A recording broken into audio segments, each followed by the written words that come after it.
explore how AI can expand human creativity, right? And so we started by just spending some time with Lupe to learn a little bit about his creative process. They did brain surgery over the phone. Multiple sessions. So they got a working model of my line on paper. All with your consent. You didn't say no. No, with my consent. I'm down for the cause. And yes, all that to say, what we found is that Lupe has this really special way of deconstructing language and then reassembling it in all sorts of different novel and innovative ways, right? And some of his techniques, such as simile or metaphor, kind of draw from the canon of traditional literary devices, but a lot of his techniques were entirely unique. And something that he demonstrated pretty early on for us was this really clever way of taking a phrase or a word and coming up with phrases that sound similar but have different meanings. And I have this slide in here, Lupe, but I don't know if there's another example that you... No, that's good. That's good. Yeah, and so he basically demonstrated this for us using the word expressway. And so Lupe might do something like take the word expressway and break it into all these sorts of different phonetic reimaginings, like expressway, right? Like a speedy delivery of dairy byproduct. Or expressway turns into like express sway to demonstrate influence. Or expressway turns into expressway, right? A path without news media. And as we can see here, the output of this sort of process wasn't a lyric or a rap or a verse per se, but rather just a really creative way to look at a piece of text. And so the more we worked with Lupe, the more we realized that these sorts of linguistic operations actually played a really critical role in your writing. Would you agree with that? No, I don't. Completely unfounded. No evidence to support that assertion whatsoever. Not at all. 100%. And so, sort of in light of this realization, we began to wonder, how might we use generative AI to help Lupe explore creative possibilities with text and with language? And so when it comes to language-related applications, large language models, ChatGPT, or more importantly, Google's Bard, are sort of the first thing that come to mind from an AI perspective, right? And luckily, we're Google, so we had ample tech at our fingertips. But we still kind of had to do the work and figure out exactly how large language models could actually empower Lupe's lyric writing workflow. And so, for context, one of the really great things about large language models is that you can prime or sort of prompt them to behave in a certain way just by giving them a few examples of what you want them to do.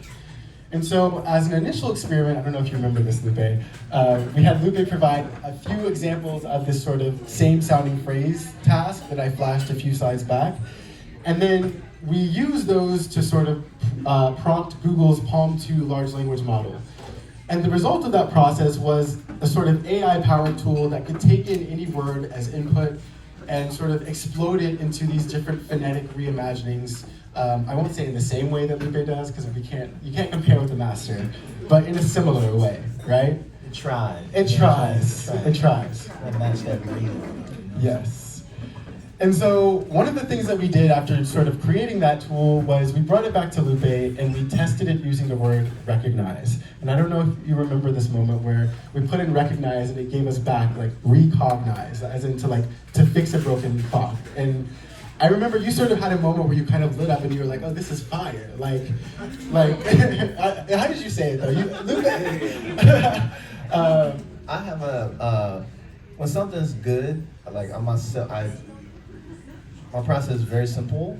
If it makes me laugh, it's good, right? No matter what you think. If you think it's whack, like if I'm laughing at the product of whatever the thought is, then it's a good piece. But yeah, this was fine. Still is fine. And so basically, after realizing that we were kind of onto something with that, we worked with Lupe to identify, additional needs or subtasks within his creative process, and then we started writing LLM prompts to target those additional needs. And then some of those were sort of explicit asks from you, and I think some of them were more speculations on our part about what would be useful. So it was a really collaborative and sort of back and forth process. And in the end, we sort of developed a collection of 10 modular tools where each tool is sort of designed to explore different creative possibilities that can arise from a given word or phrase or concept, right? And then we also built this cute little web app to house all of those tools. Very cute, sexy. Sexy. Designed by a few folks here at the Creative Lab and a lot of the coding and development done by myself.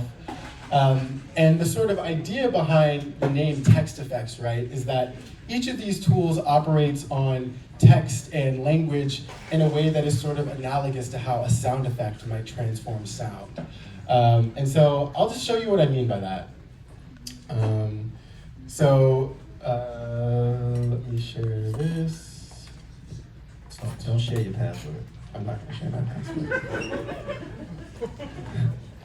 All right. So this is text effects. You can, it's texteffects.withgoogle.com. I'll flash a slide that has the link to it. Highly recommend you check this out. This is a video that sort of documents our entire process of collaboration with Lupe. This was like 6 months? Not even. I feel like it was like 16 weeks, maybe like 4 months. It felt like 6 months.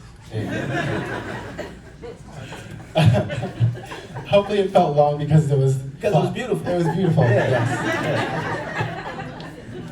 Huh? It was 6 months. Yeah, it was 6 I'm months. gaslighting you. Yeah. Okay. I still don't know what gaslight means. Type gaslight. Gaslight? There we go. Okay, I'm gonna type that into this one.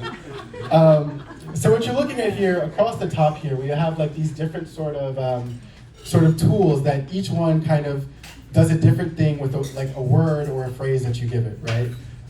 And so I'll just start by using this simile tool. Are we familiar with a simile?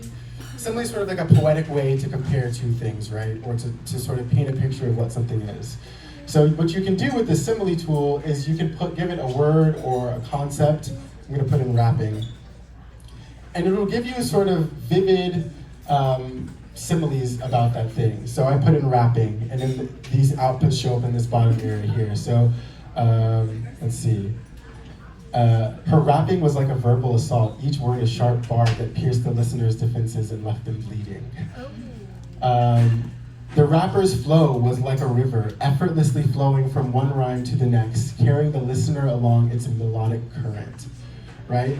And so what the LLM is sort of doing is taking this concept of rapping and trying to see how we can sort of spin that into a simile and use like a lot of this really evocative language. I don't know if you have any comments on this. No, it's fine. It's fine. Finish because I want to fill in gaps when we come back. Just overall. Okay. I don't know what. So you said you didn't like. What is gaslighting? I don't know what gaslighting means. I'm gaslighting. not sophisticated in that way. I don't know what steel man means. I don't know like rhetoric arguments. Yeah, It's my job. It's kind of a Gen Z sort of tactic, I would say. Tactic. Gaslighting is like a slow drip of poison, insidiously eroding your sense of reality until you don't know what to believe. That's what it is. Look at that. That's gaslighting. See that? That's my brain. He did know what it was. I didn't, but It's here. but I It was mean, here. yeah. We'll talk about that. Yeah. You're welcome. Thank you. I'm welcome to me. We're welcome. Okay. So that's similar. I won't go through all of these, but maybe we'll show Explode because that was sort of the kind of idea that kicked off everything with this. Explode gaslighting because gas explodes when you light it. Okay, let's see. You finished it? I lied to you that, but I was doing it this whole time. That's why the fire thing was from the beginning. Gaslight, fire. What? I know. We're welcome. Hey, move out the way. You with the blue shirt, the car with the drink in your hand. Move out the way. Because I want to point at that because that's a bar.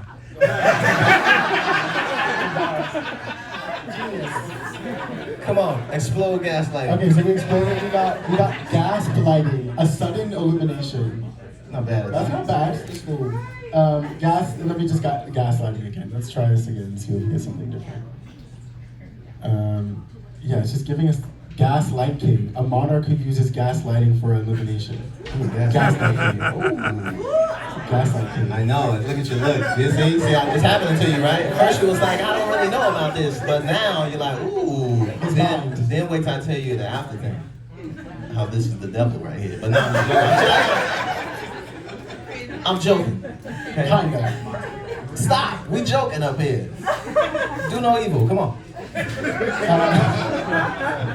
Gaslight sing, a musical performance on a gas-fueled stage. Interesting. Oh, that's fire. Fine. What's another one? Should we do unexpect? Let's do scene. Let's do scene. Yeah, scene. For 200. What should we put into scene? Put gaslighting in there. Gaslighting. Maybe we should put gaslighting. This is just the theme, yeah. So, okay, I'll give a little context about what scene is. Scene is basically sort of trying to give you a list or a breadth of sort of sensory details that take place in a given scene that you put in. So if we put in gaslighting, let's see what we get. The taste of bile in your throat as you struggle to maintain your composure. The feeling of your stomach dropping when you realize that you're being gaslighted. A feeling of helplessness and despair as you realize that you're trapped in a situation that you can't control. Let's see. And so that goes on and on and on endlessly. The sound of your own heartbeat pounding in your ears as you try to process what's happening. This is dark. Yeah, it is. This is visceral. It is. It is. I feel like we need something like You need gaslight because it's too dark. We need, That's the See? see. See? I know, right? That's what I'm saying. Yeah, that's you did that. We did this. Yeah, That's him. It's a thing we did. I know. It's layers. Players have layers. wait, layer. So, I'll jump in right here. You want to do another thing? No, I was saying I want to do something with layer. but Okay, let's- but okay. let's- I will. So, I'm finished. Let's finish. Let's run through the two and we'll come back. Okay. What should we put in? What tool should we put layer in? Chain maybe? POV? Let's put it in fuse. But we gotta put two. Yeah. Fuse, right? What are we fusing? Gaslighting with layer. Gaslight? Gas and fire. Maybe put gas and fire, fuse that together, make a bomb. Cause you the bomb. Don't gas. See how it builds community? This is really See, you thought it was something else, but now You thought. I thought I did think. Fuse. So this one is sort of trying to take two separate or disparate concepts and trying to find sort of creative ways to connect those two things. So we're gonna put in gaslighting and layer. And But look at the temperature. Turn the temperature. turn it up. Yeah, turn the temperature up. Because we gotta start a fire. Hey, hey, calm down. So this is the temperature all the way up, so it might get a little crazy. Both gaslighting and layers can be used to create a false reality. Gaslighting by making someone doubt their own perceptions and experiences, and layers by creating the illusion of depth and complexity. Fine paint. Let's see.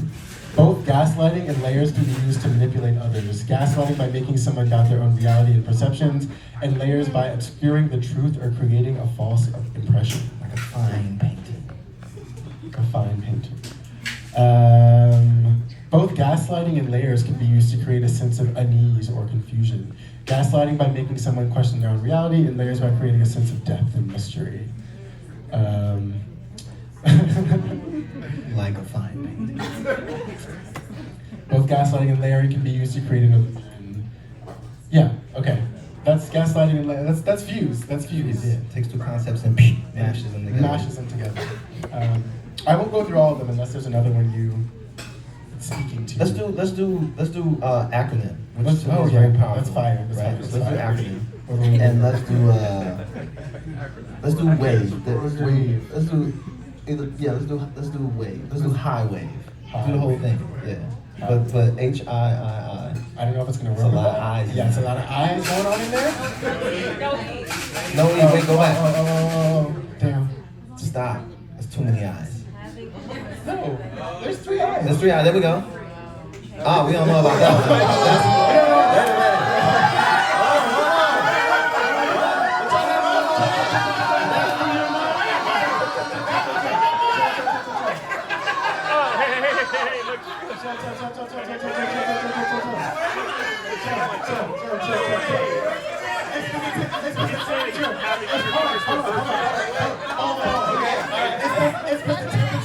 Oh, the temperature's really hot right now.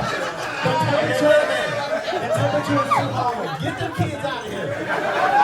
The temperature is too high. It was highly inappropriate. Can you read it? We're turning the temperature down. Okay, it's getting a little hot on the Thailand here. Okay, It's hot in here. It's good. Even though we started with your nasty music that you was winning. Yeah, I know. Yeah, that's cool. Anyway, so we're gonna hit it again. Hit it We got it. again. We got it. HiiWave. How individuals inspire individuals to weave amazing vibes.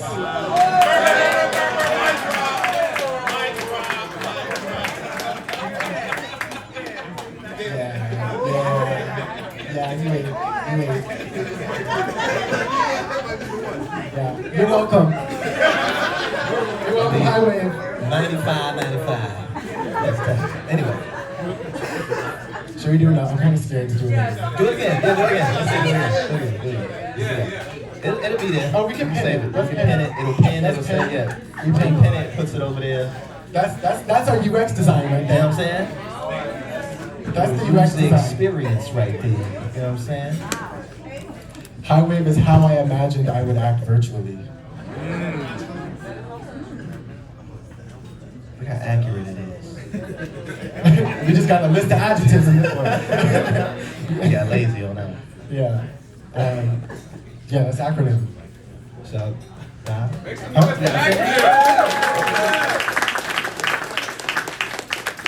Painting in the gaps. So you see how it works?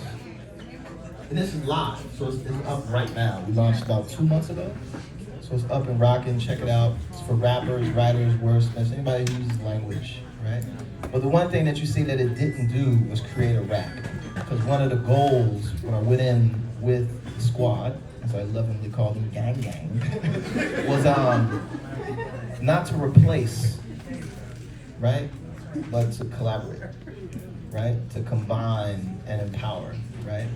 So we catch each other's faults and flaws and support each other. So we're supporting the AI is supporting us, but it was never meant to replace, right? So the goal wasn't to create it's not like, hey, write me a rap, right? There's nothing in that, right? It was more like, inspire me, help me when I get caught up in this one moment, introduce me to new things, right? Expand my mind, and make me more efficient, right? So make my time that much more valuable, right? And then you learn from this, which is, as I experience it, as I use it and come back to it, it's actually teaching me how to think in a more layered way, right? When I approach concepts now offline, I think about things at the depth and the possibilities. So from that angle, and that was kind of unexpected, that it was like, oh, now I need to think about things in a different way. Even though it's me thinking about me, how I think. It's meta as fuck. Anyway, not meta, it's alphabet. Yes. That has nothing to do with this, just FYI. It's Google, it's not meta. Anyway, see what I did there. This man is a genius. Give me a job. It took y'all a while to catch up. That was my pitch for a job at Google. Hiring. I don't call the shots actually, but yeah. Absolutely. No. Oh, Okay, Final very word. good. That was the question. Come on. you got one more. Your explosion that happens offline, do you ever bring that back into text effects and bring like the exploded thought into the exploded AI, and now the AI is learning more? Yeah, so how I use it, Can you repeat the question so everybody can hear it? Okay. Yeah. Peace, everyone. Peace. So as you are learning, the real you is learning how to explode ideas and thoughts and see words differently. Are you bringing some of those exploded ideas, words, thoughts back to text effects so that it is now learning more of how you're thinking so that it can think better for you? Give it another word to think about. It is me. It's funny, that's crazy. It's always learning, how much of it is how much of the back end is actually, optimizing, self-optimizing, things like that. I don't have complete access to, which I'm sure you do. So that I'll let Aaron handle that side of the question. But in terms of how I use it, so I daisy chain it, right? So I'll start with a metaphor, and then I want to, like, it'll generate a metaphor around whatever word. Then I'll take those metaphors, I might process it a little bit on my end, but then I might just take that metaphor and put it in the scene, right? And then like create the emotional atmosphere and environment, put me in the thing that I'm trying to see. What am I missing? If I turn my head this way, what's back there? Then I might take that scene and pin that to the side, and then may go off and just start writing from that. I got my scene, I might not even use the simile. The simile was just generated to like inspire a scene to do something, right? Then I might take that scene, pull a whatever image from it, and then I want to go somewhere unexpected, and then I'll probably put it in unexpected. So I take that scene, put it in unexpected, and then see what happens, you know. And then it might flip another thing out. So I might be writing this whole time, and I might not be. It might just be, let me process through this space and through this journey, and then I may not use any of this for the verse, the actual lines and the text, but just the general sense, the overall kind of thing I'll use. And then in other cases, I'll go line by line, right? And there's examples of me using it here where I gave myself a challenge, like an hour to write a song that was line for line. It's on YouTube. I did one that was like, you would never know, it's very seamless, you wouldn't know where I pulled it from. And this others was giant blocks that I'd take and then add my block to it. So that's my particular workflow. But you want to talk about the optimization? Yeah, so to the note about optimization, the model that's sort of powering text effects, we're never like directly fine-tuning or training or anything. Actually, the model we use we use it straight out the box. And actually all of the functionality in text effects is just very sort of detailed LLM prompting, right? So each of these things is powered by examples that we either generated or sourced with Lupe, from Lupe. And so while just in general, this model, like Google is always improving the model, it's not like it's like explicitly being like, you know, these things that you're putting in are being necessarily fed back into the prompt, right? The prompt is sort of fixed and static, and one of the cool things you can do within the platform here is if you click this look under the hood, for each of the tools you can see the actual prompt that we send to the model. And you can see all of the examples that we're sending, and this is basically how we're like showing the model how to do each of the functionality that underlies each of these 10 tools. Does that answer your question? Yes. Cool. Have you guys tried building an agent to do the creative process he just outlined? To have a conversation with it, have it keep going back and using these tools to iteratively develop a. Yeah, I mean we haven't thus far. I think actually when we initially developed text effects, it was meant to be more of like an AI experiment, or like sort of an example of how you can use Google's AI offerings to build things that speak to your goals as a creator. But I think that in the aftermath, we've like had so many like further conversations get sparked about like, oh, like you can push it in this direction, and I think that like we're sort of in a phase right now internally where we're just trying to like reconcile all of those different sort of possible pathways or ideas. So short answer is no, we haven't sort of implemented any sort of agent-driven experience, but we are constantly thinking about ways to sort of push the experience beyond how it exists currently. Yeah, I mean just for him, because he just told you how he uses it. Oh, yeah. Giving him a better tool. It is me though. But what's important But what about if you can that? take yourself further? Yeah. The thing about that though is, and I think that's one of the lessons even for the presenters who come on, who have come on, sometimes about AI, it's not about doing everything that you can do with it, it's about knowing when to stop, right? And the things that you leave for literally you to do, because you will put yourself out of business. You know? So there's an aspect of that too, where it's like, should we make this thing do all of these things? And it was like, do you still want a job? And it's like, yeah, I kind of want a job, you know, then no, you know. And I But, mean, sorry. I was just gonna say, I think another thing that we talked about a lot is that like something that makes this tool really special is that everybody can bring their own sort of ingenuity and creativity to it. So like, yes, like, you know, what Lupe described is sort of his process of how he interacts with the tool, but I think that like you might have a completely different workflow when it comes to working with something like this, right? And I think that we wanted to build something that sort of strikes at this balance of like, this is meant to be a sort of starting pad and like scratch pad, but not something that's going to do the sort of core creative work for you, right? So yeah, I guess would you agree that that was sort of? No, I wouldn't. I went completely the other way.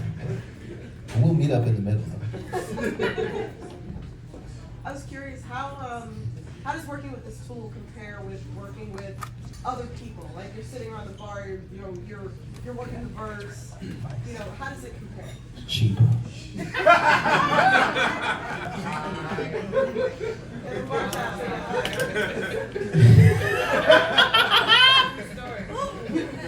I cackle when I laugh. It's a different flavor, that's a different flavor. Creativity has people have their things, and how they want to create, and then they reach certain limits, and then they have to apply a new set of constraints to push through those limits. For me, I actually use text effects to slow me down, right? Because I do too fucking much, right? But it hurts sometimes when you can't pay your rent, you know what I'm saying? Like, that shit sucks. But I'm just joking. I can pay my rent. I'm not gaslighting them. Did I use it correctly? Anyway, so I'm more interested in how a group of people would use it together. Like if you had it and I had it and we had it and she had it and they had it, like what does that look like? What's that kind of collaboration look like? But I'm a lone wolf for the most part anyway, so no real big difference. But I actually genuinely never compared the two, so I'll think about it now. Thank you for that. Yeah, I was just going to ask, double clicking into the point you made, as you go to market with something so incredibly powerful, what are some of the risks, or how could this be exploited? Yeah, so one of the big risks that sort of. Repeat the question because not everyone Yes. Yeah. So the question was sort of, as we think about taking something like this to market, what are some of the risks that we consider, and how do we go about mitigating those, right? And so one of the risks that sort of popped up earlier was just like, you never know. While these systems that we design, we try to be very rigorous in sort of filtering and safety checking to make sure things that shouldn't be getting surfaced get surfaced. Because they were surfacing. Yeah, because they'll surface. Yeah. The gas will come to light. Early on, it was like, cut this off. Yeah. He was like, I did cut it off.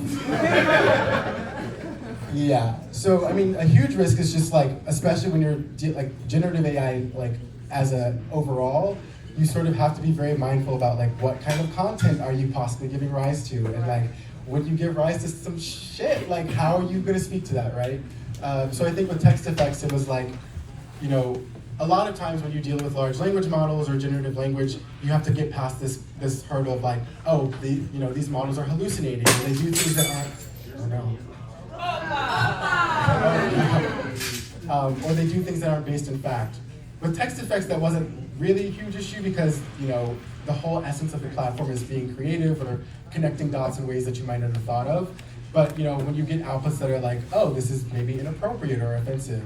There was a lot of work we just had to do with legal to figure out how do we be hold ourselves accountable for that risk, right? So I think a lot of it is just in communicating hey, these systems, while we try our best to make sure that they are robust without being offensive, we can't account for everything that goes through.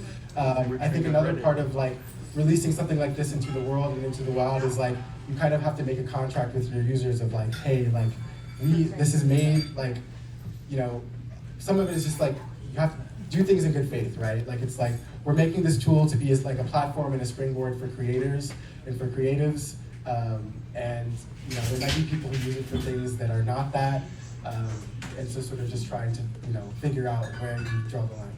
Yeah, go ahead.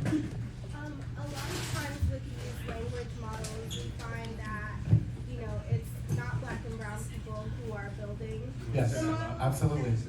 Oh, sure. A lot of times with these language models, we find that Black and brown people are not the ones building the models. Absolutely. And so therefore it doesn't really learn us and our culture, or just different nuances around shared and lived experiences. Exactly. How do apps like this, or resources like this, help to also incorporate the voices of Black and brown people? That's an excellent question. Do this. All you gotta do is this. Yeah. Just do this. Exactly. I think part of the thing with this is just like literally, projects like this are showing that we're in the room, right? We built it. We built it, right? Right? Like I think that part of what made this so powerful to work on for me is like this was made. I was the lead technologist. Like Lupe was the creative genius. Hobby was the producer for the project, right? So it's like things like this. I think things like this are also just meant to show like Black creators like what it looks like to represent our lived experiences and our interests and our values via AI, right? And so I think our hope is that like by releasing this into the world, like other Black creators might be like, oh, you know, I'm not a rapper, but I'm really into, you know, sustainable fashion, or I'm like really into storytelling, or like I want to find a way to codify all of these, you know, heirlooms that my grandmother passed down, right? Like how could, like, what does it mean for AI to enter the conversation in those domains, right? So I think that part of what we're trying to do this is just establish a precedent of like, hey, like we are Black and brown people, like showing, like representing our lived experiences using tech and using AI. And sort of trying to be a runway for other people to do that. And I'll give you a little example of that at work. Somebody mentioned decolonialization spaces earlier in one of the pitches. Literally just from the user interface, where initially one of the first kind of pieces was, it was like this hand. Remember, it was like it was like a hand that was going to be. It was very like superficial, yeah. very subtle. It was just like this hand that was pointing. That was like pointing, and it was like it immediately brought up images of like old, you know, colonial. And I don't want to say colonial because now I'm just riffing, but it was like this hand that wasn't representative of what I felt was rap, right? And then I was like, we can't use that hand, and it was very just like it's just there. It's not even like a part of the thing. It was like, nah, that's those small things, you know, speak very loud in volume, right? Even things like the iconography of like using rap as the icon for the acronym tool, right? Like rap is the icon, right? Sorry, go ahead. But then also leading the way in terms of like, this is for everybody. So I don't want this to have mad graffiti all on it. You know what I'm saying? Like I want it to be something that is somewhat universal, and its appeal is universal, right? And it's not trying to stamp or plant a flag, right? So to speak, like this has to have the aesthetic of this, and this has the aesthetic of that. Because I think that's part of it too. Like we embrace everything, and then part of doing that, we got 10 minutes. That's what that is, or you got 10 fingers? Okay, cool. But to embrace like everybody, right? And so not to make it like it's just for rappers, right? So we're gonna put all this rap stuff on it and, you know, exclude everybody else unknowingly or accidentally, right? So even those decisions, which may not seem like super big to a degree, but that the thought process was there at every single step. Even this part of like AI-powered tools for rappers, writers, and wordsmiths. Like yes, rappers was first. Yeah. But like we also have writers and wordsmiths, right? If they want. But if more Black and brown people use this tool, then does the language model then learn more of our behaviors to be able to start to? Yeah, actually, so these models, when we call these models, they do generally collect data about like what is being sent to them or like how they're being used. So the idea is that actually, yes, like the more Black and brown people that engage with these, like the more our voices and like interests are being represented in the space. When you look at, I mean, part of why I think it's important for me to do this work at Google is like, there's nobody else who looks like me in these rooms, right? Like, think about the people who are training these models, think about the people who are evaluating these models, think about the people who are testing these models to make sure they don't generate offensive outputs, right? Like, well, I don't trust a white man to determine for me what is offensive, right? Like, they never have the calibration, they never read the room in that way, right? No, I mean, like, I'm speaking, it's an hasty generalization, but you know what I mean? Okay. Spicy. Yeah. But I said, but it's true. Yeah. It's true. It's facts. Yeah. So I mean, I think it's like it's always multiplicative, right? It's like yes, like on one hand, this is showing us what it means for people who look like us and move through the world like us to make things in this space, and it's also just like again, like drawing people like us into this. Like, oh, now we're starting to see more representation in like the data that's being collected, right? Like, I mean, you know, data collection is like the boogeyman these days. But I think in a lot of ways it does serve to sort of represent us better, because this AI landscape is inevitable. Like there's nothing we can do. I think the best we can do at this point is make sure that we are a part of that landscape, right? We got a question back there. Yo, Can we pass it back to the system? or just holla. So when we talk about AI tools like this generating offensive content so when we talk about AI tools like this generating offensive content, and we think about the fact that AI is not coming up with these things out of nowhere, that it's drawing it from existing material. I know we talked about people of color and how we can contribute to changing that. I think on one hand, right, it generating offensive material is confirmation that the things that we've experienced as communities of color are not in our minds, and they're not just made up just because they're not validated by existing models of data, right? Like that's our lived experience. How do we, though, from an internal perspective, use those learnings as actionable things for organizations to train the existing teams before they even have other people of color or other users of color to contribute to the tool?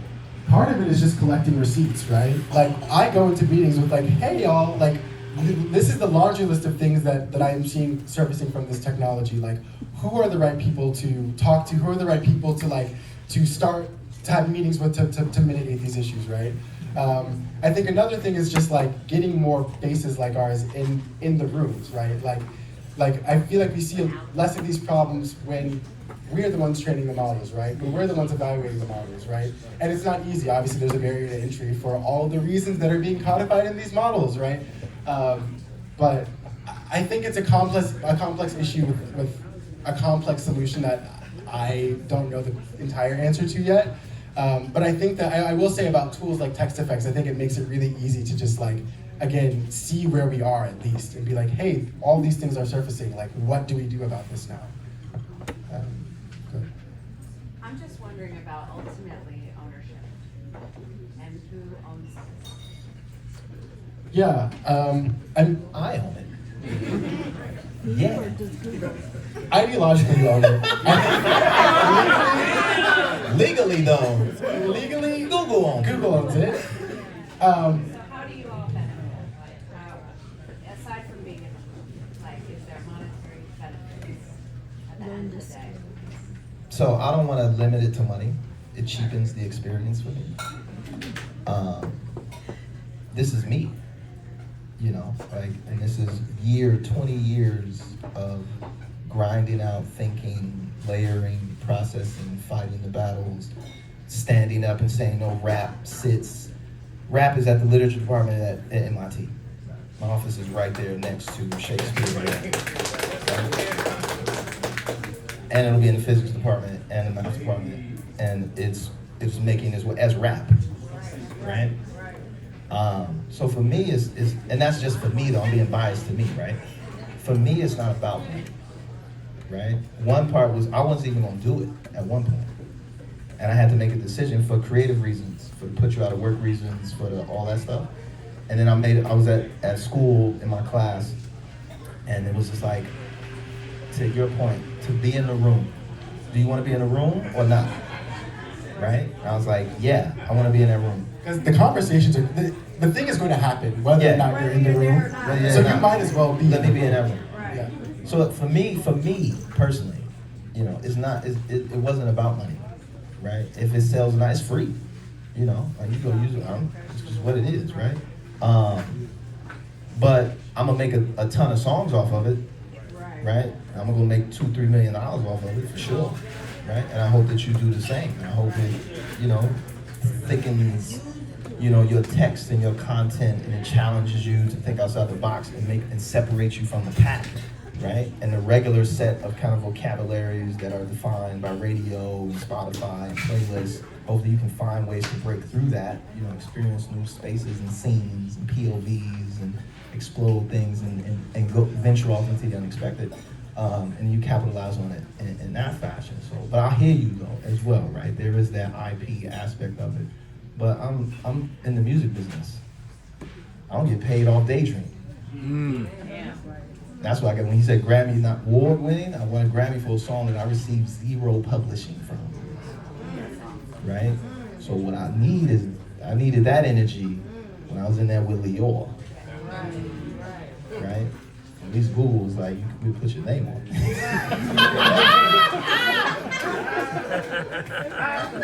And your face. Fella sleep beneath the flowers, goddamn it. Check. I want to jump into that question. This is why we have Afro AI, because we want to make sure that when artists and technology collaborate, artists have ownership in perpetuity.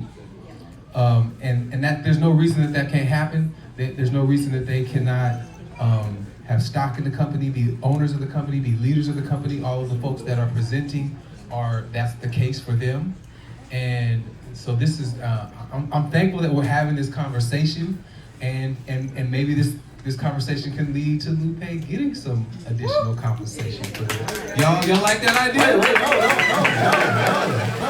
I know that's not his idea, that's my idea. No. I don't care about money, right? Money is one of the worst things that you can start a business chasing. It's terrible. It's a terrible idea, right? You gotta enjoy and believe in what you do. If you're not willing to do it for free, then you shouldn't be doing it, right? So yeah, you own 100% of your company right now. If you get funding, right? And when they fire you in 2 years because you're really not the CEO, I've had those conversations too. This is your idea, but you can't turn this into a business. Right. So we're gonna give you a little money. You're gonna get paid. You're gonna get 2-3% a year, but you over there. Go start your other joint, right? So that happens too. So I do things because I love them, right? If I didn't love it, if I didn't love the people, that's what it sounds like. If I didn't love the team, the idea, I wouldn't have did it. And sometimes that decision is more powerful than the money, right? But then I also already got money, so it don't even matter.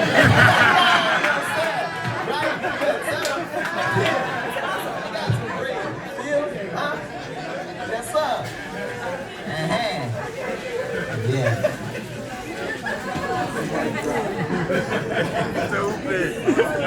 Often I feel like I was just, you good? We over time? Okay. 3 minutes. 3 minutes. We got 3 minutes. Any questions? We're gonna get one of the jackets. You can. The only other person who has this jacket is a beautiful young undergrad at MIT by the name of Nicole Harris, who's doing bioengineering. She actually came out here to SFSU for the summer to do an internship for biomechanical or whatever. And when I walked into, and I made this, when I walked into MIT, I was like, everywhere I go, I'll make a jacket. And I didn't go to college, so for me, being a professor at MIT is like my freshman year. So I'm proud. And he's at Yale. And I'm at Yale. Yeah, St. Lucian's. Yeah.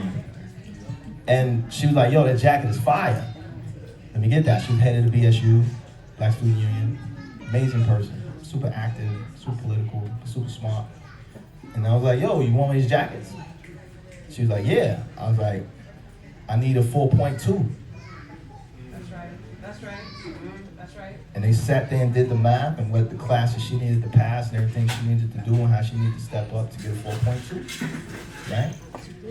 And she didn't get a 4.2. She got like a 4 point whatever. But she got the jacket because the point wasn't the 4.2. The point was that you started to think about getting the 4.2, right? And so she's the only other person that has a jacket, so no. He's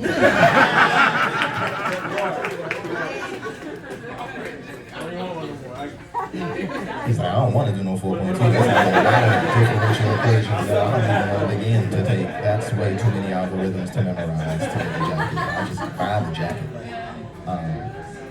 You wrapping up? Good?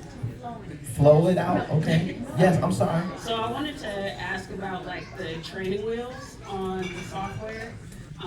Because something I love about rap music is it's risk. It's going to go past beyond what you can imagine in terms of like the risk with words and with word play.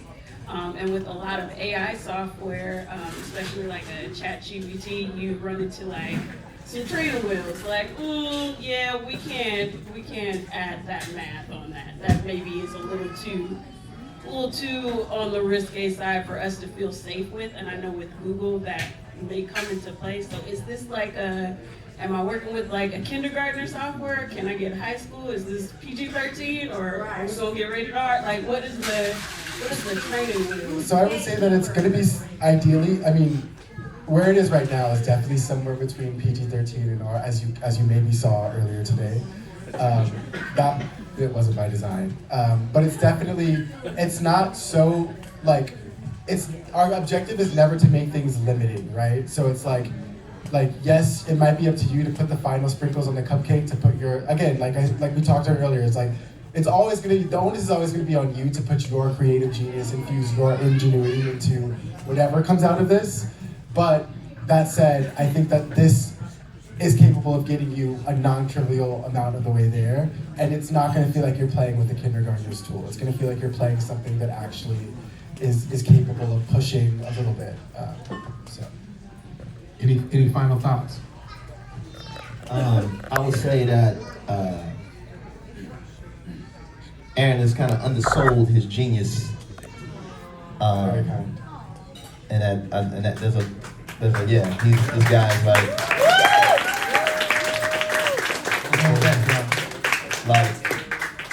extraordinarily smart, 5-language polyglottal, like just a machine of a person. 6 languages. What? Yeah. I don't even say whatever. No, I'm like whatever, right? But yeah, 6 of them, right? Pitch perfect, synesthetic, like just all of the things that are genius. You know, that when you think of genius, right? And then you like black genius, right? And then quadruplets, is that what it is? There's 4 of me. There's 4 of him. Whoa. Mad copies. I'm the oldest, so I was the original. All went to Yale, right? At the same damn time. Because they're the same age. So you thought it was different? Like, no, same thing. Excelling mastery of just things, right? And I think that's like such a phenomenal thing. It's not even we don't humble brag that. Right? And that's what it's like, it was a little undersold. It's like, I'm gonna sell it. I can't wait to get up there talking about he can speak 7 languages. But he's representative of the entirety of the team. Everybody on the team is genius. Like the side conversations with whole enterprises in themselves. So when you think about your company, it's a team. This ain't here with just me and him, right? It just ain't with me. It's a team effort. And you have to surround yourself with genius, right? And that's not to say that genius is a 4.2, right? Genius is lived experience, right? Genius is work ethic, right? Genius is wisdom, right? Genius is motivation. Genius is cheerleading, people, support, all that. You need to have that. You cannot do this by yourself. The company isn't gonna do it. The AI ain't gonna do it for you.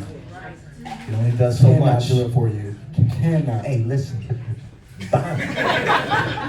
So that's why it's like, we just want to sell that, but then expand it to all, like, surround yourself with all the genius that you possibly can, right? And genius comes in many forms and formats and ways and experiences. And it may just be a solitary thing that person does, but they do it at the level of a genius, right? And you gotta focus in and raise that for them and have that outshine the other things that they may not be a little stupid in, you know, but that one genius thing properly placed in the right way and supported in the right way will outshine all of their flaws and shortcomings, etc. Y'all be a team of killers. So just remember that, man. That's all. We good? We great.